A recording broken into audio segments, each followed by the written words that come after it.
Selamat datang di Sans Podcast, Satra Dirsa Nimbrung Santai. Hai semuanya, di sini dengan aku Jacqueline sebagai host buat podcast episode pertama kali ini. Gimana nih kabar kalian? Semoga kalian sehat-sehat ya di masa pandemi seperti ini.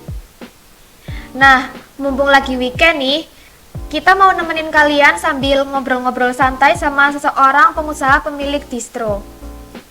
Dan ini dia ada Mas Fandi Ahmad Akbar. Halo. Halo Mas Fandi, gimana kabarnya? Yes, alhamdulillah baik ya Pak. Nah, biar semuanya kenal sama Mas Fandi, boleh dong Mas Fandi perkenalkan dirinya. Oke, halo teman-teman SMAN Negeri 10 Malang. Nama saya Fandi Ahmad Akbar. Saya sering dipanggil Fandi atau Fandem kalau di circle pertemanan ya. Saya owner sekaligus CEO founder dari Morfin 13 atau Morfin Store yang terbentuk pada tahun 2013. Itu aja sih mungkin. Nah, jadi di podcast episode pertama ini kita bakal bahas tentang tips and trick membuat usaha sejak dini, Mas. Yes. Nah, sebelumnya kita mau nanya nih ke Mas Fandi. Boleh. Gimana sih perjalanan Mas Fandi dalam membuka usahanya? Terus gimana tuh cara ngembangin usahanya? Awalnya nih mau cerita dikit ya ke belakang. Kalau dulu itu awal Morfin ini terbentuknya pas saya masih sekolah ini, Pak.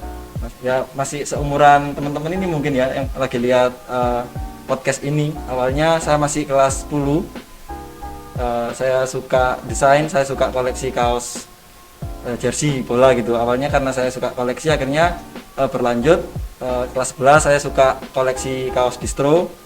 Nah, dari situ saya otodidak belajar untuk mendesain.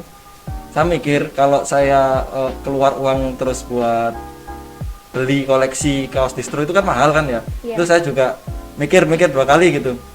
Nah, ini saya mikir untuk kenapa saya tidak membuat brand saya sendiri agar supaya saya nggak ini banyak pengeluaran buat koleksi. Akhirnya tahun 2011 saya PSG. Pas PSG itu banyak waktu kosong, nggak ada kerjaan sama sekali, magang di daerah Suhat. Itu saya belajar desain ke teman saya tuh, di teman saya PSG dari Mojokerto. Saya belajar desain Photoshop, terus otodidak lewat Photoshop. Akhirnya awalnya saya bikin itu kaos kelas, desain kaos kelas punya saya. Akhirnya kaos kelas itu rame, saya coba tawarin ke kelas sebelah rame juga alhamdulillah. Akhirnya klimaksnya itu saya bikin kaos jurusan. Nah, kebetulan saya jurusan TKJ, itu bikinnya di saya, yang desain saya. Nah, awalnya modalnya dari itu, dari teman-teman, uangnya teman-teman PO itu, PO kaos kelas. Nah, habis itu saya kembangin lagi. Kenapa saya nggak bikin brand sendiri ya? Itu. Akhirnya bikin nama itu, namanya banyak awalnya.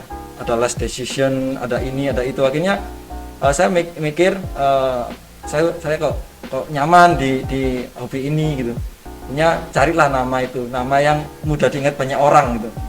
Akhirnya nemu itu Morfin. Nah, awalnya dari mana? Iseng. Artinya apa? Nggak ada gitu. Namanya anak muda ya, banyak isengnya daripada seriusnya. Akhirnya karena banyak interview, banyak pertanyaan dari teman-teman, masa nggak ada sih artinya. Saya nyoba untuk mengartikan sendiri gitu. Artinya itu kan morfin ini kan diambil dari obat-obatan terlarang nih. Cuman kita ngambil positifnya gitu. Ketagihan. Nah, akhirnya saya ambil dua kata, morfin, more itu lebih ya. Fine itu baik, more fine. Jadi kita ketagihan banyak hal kebaikan gitu. Jadi jangan diambil negatifnya aja gitu. Itu sih awalnya tahun 2011-an. Akhirnya nemu nama Morfin ini tahun 2013. 2013 sama. Akhirnya saya kembangkan sampai sekarang 2000 berapa ini? 2021. Sudah 8 tahun saya sudah memiliki 2 toko. Yang awalnya modalnya cuman dari kaos kelas. Saya jujur ya, nggak ada modal uang, modal apa itu, maksudnya uang dari uang pribadi.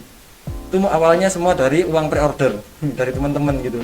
Sampai sekarang pun saya masih mengandalkan itu. Nah, jadi modalnya bukan uang pribadi, cuman usaha sama doa aja itu. Nah, terus nih mau tanya, Ya. Kalau respon dari orang tua sendiri gimana, Mas? Kebetulan saya broken home ya, Mbak.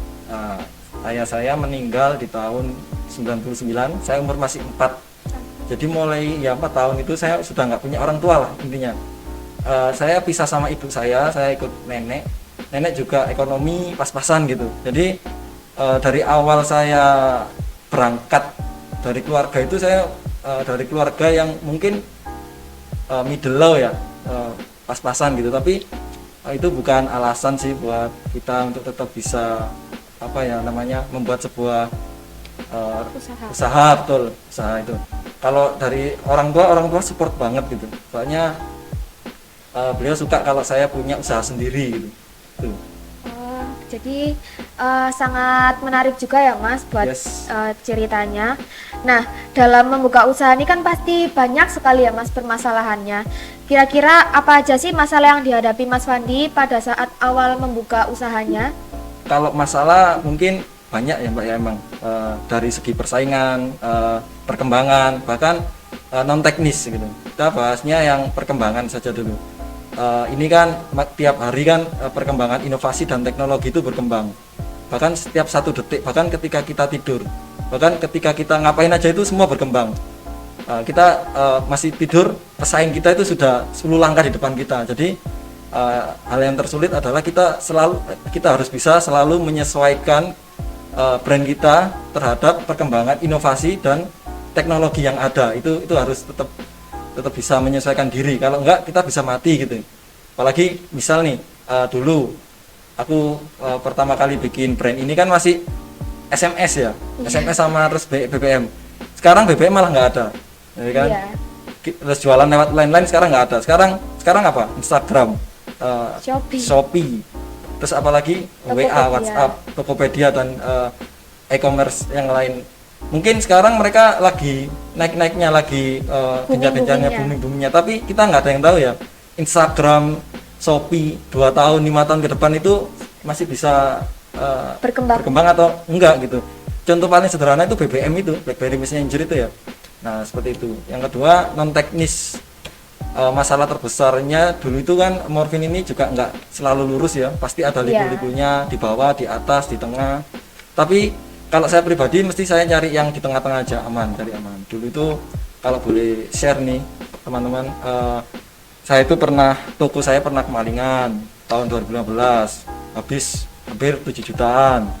Terus kedua kita juga pernah kebakaran nih di toko kacuk, nah akhirnya tutup permanen. Nah itu juga lumayan juga sih, tapi ya tetap harus kita berusaha lah, jangan menyerah pada keadaan itu aja sih. Terus pastikan kalau kita buka usaha kan pasti ada strategi marketing atau strategi lainnya ya Mas buat gimana sih caranya biar morfin itu bisa dikenal banyak orang sampai saat sekarang? Kalau strategi, saya lebih memakai strategi pemasaran ini sih, pertemanan ya, friendship. Karena apa? Teman adalah mangsa terempuk di saat kita baru aja membuka sebuah bisnis. Betul nggak? Benar-benar. Ya, misal nih kita bikin cil online gitu. Yang beli pertama kali kira-kira siapa? Pasti orang-orang terdekat. Betul. Yang paling dekat adalah teman. Bahkan orang tua itu hanya bisa support gitu. Kalau yang beli masa orang tua, nggak mungkin kan? Ya, jadi teman. Jadi saya strateginya memakai sistem pertemanan. Saya masih mengiyakan harga teman. Saya masih menghargai teman-teman lama saya. Jadi nggak ada istilah kausum rego konco, bahasa Jawa ngono istilahnya seperti itu. Tetap saya itu tetap saya pertahankan asal kita masih tetap dapat gitu, nggak rugi-rugi amat gitu. Nah itu aja sih, lebih ke strategi pertemanan Mas Ian. Berarti Mas Fandi itu udah punya circle pertemanan yang cukup banyak dari dulu ya Mas? Betul, relasi itu penting.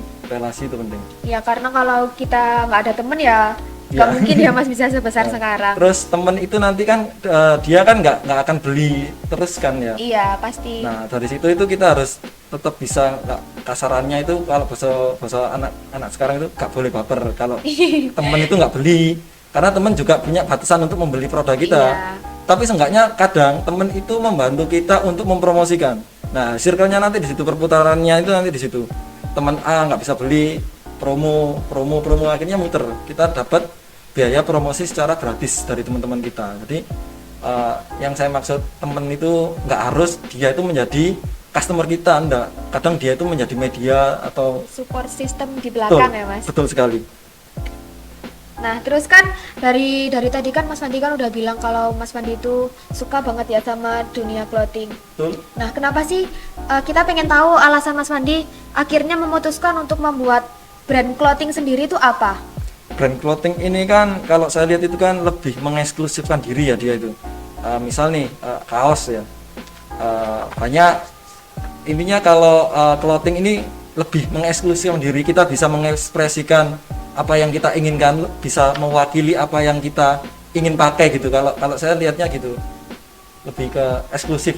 Lebih ke eksklusif ya. Nggak pasaran gitu. Terus juga kan pasti selama kita membuka bisnis kan pasti titik terbawahnya gitu kayak. Betul. Pernah nggak sih terpikir Mas Fandi kayak pas awal-awal buka usahanya tuh pernah nggak sih terpikir oh ini usahaku bakal gagal nggak ya apa?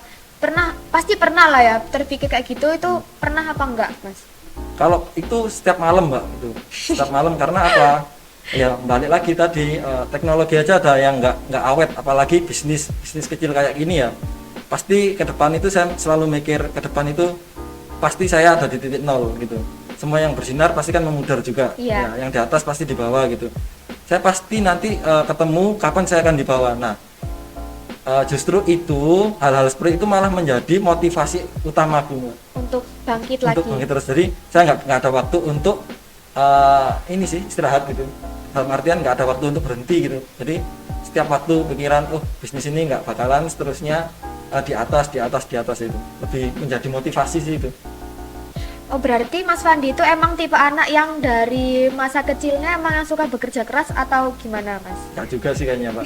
Saya agak gagal di dunia pendidikan ya dulu ya, sempat nakal, cuman karena sudah pendewasaan ini sih ya sudah nggak nakal lagi sih gitu. Nakal dalam artian nakalnya anak muda sih kayak nggak ngerjakan PR gitu. Saya dari garis line yang seperti itu dulu itu males juga itu. Males. Ya itu. Nah terus gimana sih Mas cara ngatasinnya biar hal itu membuat bisnis kita tuh tetap berlancar gitu? Ya Gimana? itu kita harus tetap memiliki hal-hal baru di setiap bisnis kita. Misal nih kalau kita udah bosen bikin kaos terus kan bosen banget, yang beli bosen, yang desain bosen, pelakunya sendiri aja bosen, apalagi yang beli gitu. Ya kita harus punya sesuatu yang baru di setiap harinya, bikin konten lah, misal bikin interview kayak gini kan juga mengatasi kebosanan lah.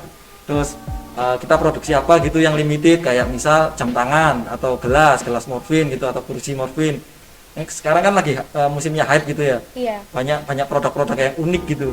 Ada flash disk, bisa dijadikan brand clothing line kayak gitu. Jadi intinya kalian harus punya ide-ide baru atau hal-hal baru lah minimal untuk keberlangsungan timeline hidup kalian. Maksudnya jangan sampai kita itu stuck di itu aja gitu. Mesti kayak gitu terus. Betul. Ya apalagi kita sebagai pelajar ya Mas kan saya sendiri sih menyadari kalau kayak kan ini lagi sekolah di rumah ya Mas, kayak bosen gitu mau ngerjain gitu. PR apa gimana kan bosen, kita nggak bisa keluar, paling nongkrong paling ya cuma deket-deket aja. Belum lagi kalau orang tua kan nggak ngebolehin. Nah itu tuh dari tips dari Mas Fandi itu tadi seperti itu. Yes. Terus dari kegagalan yang pernah Mas Fandi alamin selama ini kan udah banyak yang dari tadi katanya udah pernah kebakaran, udah pernah kemalingan juga. Nah, gimana sih cara dari Mas Fandi buat numbuhin rasa semangat dan pantang menyerah nih? Balik ke motivasi tadi gitu. Nah, dari kegagalan yang pernah Mas Fandi alamin ini, gimana sih tips dari Mas Fandi buat numbuhin rasa semangat dan pantang menyerah? Oh, kalau menurut saya sih gagal itu kan bagian dari sukses ya. Iya. Kalau nggak ada gagal kan juga nggak ada kata sukses gitu. Jadi nikmati aja sih, nikmati alurnya. Kalau pukulan datang ya menyatu aja dengan itu. Maksudnya kalau kamu sedang gagal, kamu jangan berpikiran kalau itu adalah akhir dari segalanya gitu. Oh enak. Terus dari gagal itu kita juga mendapatkan sebuah pengalaman yang sangat mahal gitu. Itu pengalaman yang nggak bisa dicari di instansi pendidikan manapun. Itu yang yang punya itu cuman kamu, pengalaman gagal. Itu sebenarnya juga ilmu gagal. Ketika kamu sudah pernah gagal, kamu nanti kan kedepannya mau nyoba lagi, tinggal kamu pilih nyoba lagi atau berhenti gitu. Kalau kamu tipikal orang yang nggak mau berusaha ya berhenti, tapi kalau kamu benar-benar pengen berusaha ya lanjut, oh dari gagal ini kita cari ke depan apa, oh karena ini kurang, kita akhirnya nemu sesuatu yang kurang dari kita, akhirnya evaluasi diri. Nah seperti itu sih Mbak, kurang lebihnya. Nah, kan itu tadi kalian sudah dengar ya, gimana tips dari Mas Fandi agar kita tetap semangat dan tidak pantang menyerah di kondisi seperti ini. Nah, terus apa sih Pak prinsip yang Mas Fandi tekuni dari dulu banget sampai bisa terkenal, brandnya udah dipakai banyak orang tuh apa sih Mas? Ini sih, saya ada 2 konsep sih. Yang pertama, kalau kalian punya bisnis, jalani bisnis kalian secara organik ya. Bolehlah kita sesekali ngadop atau ngelihat influencer untuk mengembangkan bisnis, cuman kita harus nyadar diri gitu, kapasitas kita seberapa dan mereka seberapa. Mereka bercerita karena mereka sudah di puncak kesuksesannya gitu. Nah yang kita ambil, kita nggak harus benar-benar menelan mentah-mentah apa yang mereka alami, karena saya percaya setiap manusia itu memiliki ceritanya masing-masing ya, apapun itu, meskipun sama-sama jualan kaosnya tapi ceritanya kan beda.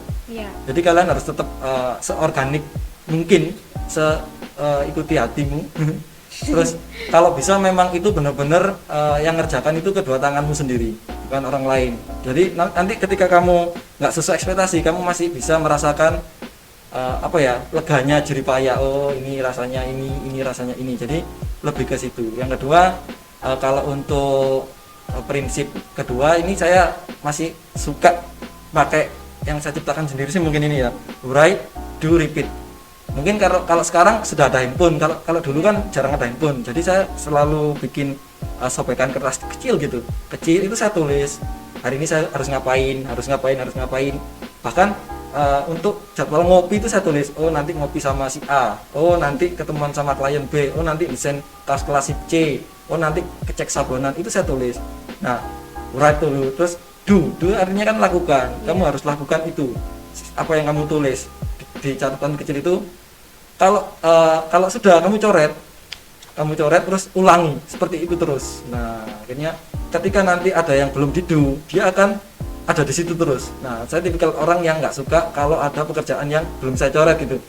Jadi kan kelihatan seminggu ini saya gagal di ini saya salin di catatan lain, kurang minggu ini tadi kemarin saya telat desain. Nah itu kamu harus punya prinsip. Nah kalau saya telat desain, resikonya apa dan lain sebagainya gitu, seperti itu. Keren banget sih Mas Fandi. Terus aku juga mau nanya pribadi nih Mas.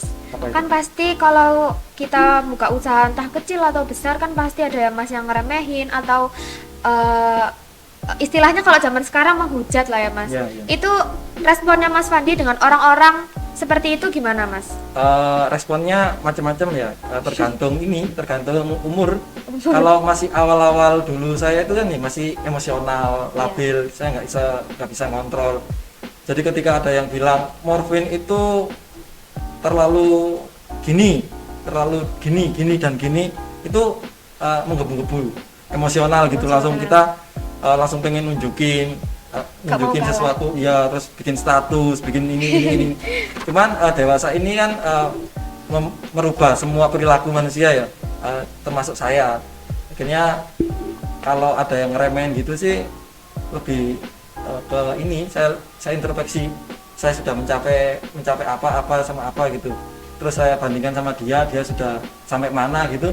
Kalau emang dia masih jauh ya nggak penting sih kalau kita maksudnya ngeladenin, nggak penting itu, karena masih banyak tugas yang harus diselesaikan, kita harus. Nah, tapi kalau kapasitasnya dia di atas saya, itu saya anggap masukan lah, kritik, berarti dia perhatian sama saya gitu.